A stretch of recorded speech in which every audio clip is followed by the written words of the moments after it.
童年回憶，港式懷舊點心糖沙翁，香甜鬆脆，蛋奶味十足。因為需要純手工製造，冇得預製，家下出邊好多茶樓都食唔到咯。教你哋自己喺屋企整啊！食材係好簡單嘅，但係操作起身全部都係細節。希望你哋可以照住視頻一次成功。煲度倒入225克嘅清水，15克嘅黃油，佢係奶香味嘅來源。冇嘅話呢，你哋可以用豬油嚟代替。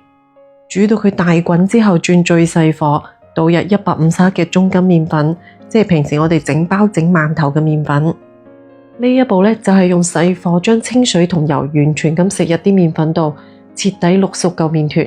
如果你用刮板喺鑊度唔係咁好操作嘅話呢，咁啊趁熱攞出嚟，戴多幾對手套，因為呢個時候個麵團係好辣手噶。快速咁將佢搓成咁樣光滑無光粉粒嘅麵團，跟住換翻個大啲嘅兜就可以開始加入雞蛋啦。只要前邊嗰一嚿麵團係徹底淥熟咗呢，佢係可以食入5隻雞蛋嘅，但係唔可以心急，需要一個一個咁加入去。呢度係確入第一隻雞蛋嘅狀態，佢仲係成團嘅。跟住加入第二隻雞蛋，繼續慢慢咁將佢搓入去。第二隻雞蛋加入去之後呢，佢係成團但係比較稀嘅狀態。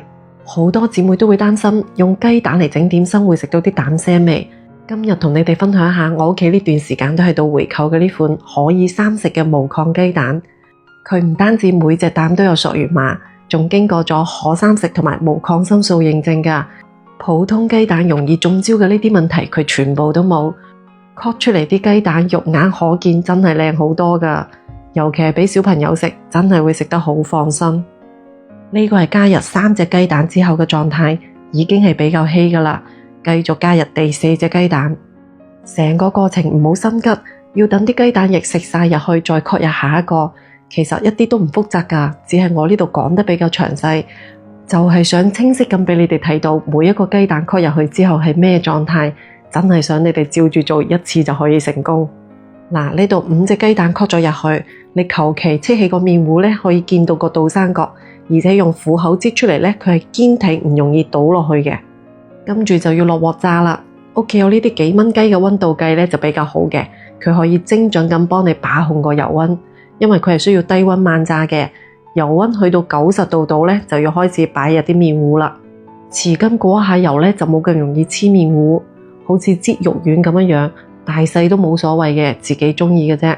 動作就要快啲，全程中細火慢炸，盡量喺110度之前呢，就要將全部麵糊放落去啦。落鑊之後呢，係唔需要喐佢嘅，因為佢上下受熱嘅油溫唔一樣，佢識自己翻身噶。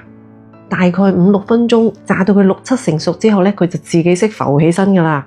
慢慢你就會見到佢裂開，越炸越大。大到咁上下，見到佢定型之後呢，就需要轉大火升高個油溫，將表面炸到金黃焦脆嘅同時，都係為咗逼出裏邊多餘嘅油分。出鑊撈起身之前，你都唔好關火喎，如果唔係啲油又會索翻入去噶。趁熱黐上啲有砂糖啦，攤凍咗之後佢黐唔上去噶。糖呢，盡量買呢啲好似鹽咁幼嘅，大粒呢種口感係冇咁好噶。中意食甜嘅就黐多啲。唔中意食咁甜嘅，意思下就得啦。幾隻雞蛋已經炸出嚟一大碟啦，外皮係焦脆香甜嘅，咬落呢又蛋奶味十足喎，真係好正噶。講得咁詳細都睇到呢度咯，點個讚鼓勵下，你都嚟試下啦。